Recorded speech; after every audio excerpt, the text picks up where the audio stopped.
J'ai une émotion particulière à être ici aujourd'hui, le jour où Alstom inaugure l'automotrice à grande vitesse, le train le plus moderne et le plus performant au monde, et la nouvelle référence technologique de la grande vitesse française.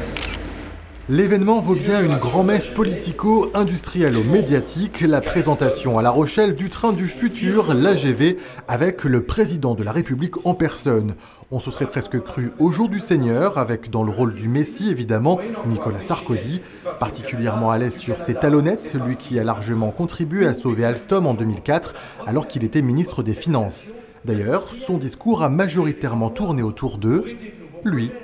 J'ai renationalisé Alstom partiellement en rachetant 22% du capital de l'entreprise. Ce n'est pas le rôle d'un ministre des Finances de rester assis, les bras croisés, en regardant faire. Je crois au marché, je crois à la concurrence, je crois à la mondialisation, mais je crois aussi au volontarisme. Il faut qu'un grand pays développe une vraie politique industrielle. Et on va continuer à vous accompagner et à le faire de toutes nos forces.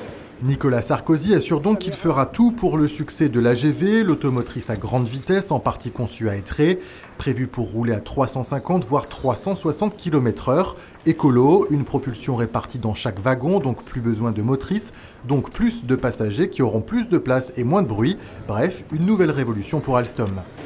Depuis 1981, origine de l'aventure de la très grande vitesse française, que nous avons bien entendu partagée avec la SNCF, Alstom a vendu plus de 650 grammes de TGV. Nos trains ont parcouru ont transporté plus d'1,5 milliard de passagers sur 2 milliards de kilomètres, soit 6500 fois la distance de la Terre à la Lune, le tout en toute sécurité. Nous avons établi en avril 2007 avec la SNCF et RFF un nouveau record du monde à 575 km/h, avec une rame qui nous a permis de tester les composants essentiels du train de série que vous allez découvrir aujourd'hui. C'est une fierté pour nous de venir ici. Ça fait des années qu'on travaille au sein de l'entreprise Alstom. Et on est fiers d'y avoir participé. C'est un challenge et voilà, ça marche. Et vous ? Aussi pareil, surtout d'être après félicité par le président de la République, c'est quand même un grand moment, donc voilà. Allez, un petit coup de champagne, l'eau bénite de la réussite pour baptiser Pégase, ce premier prototype qui devrait vite faire des petits.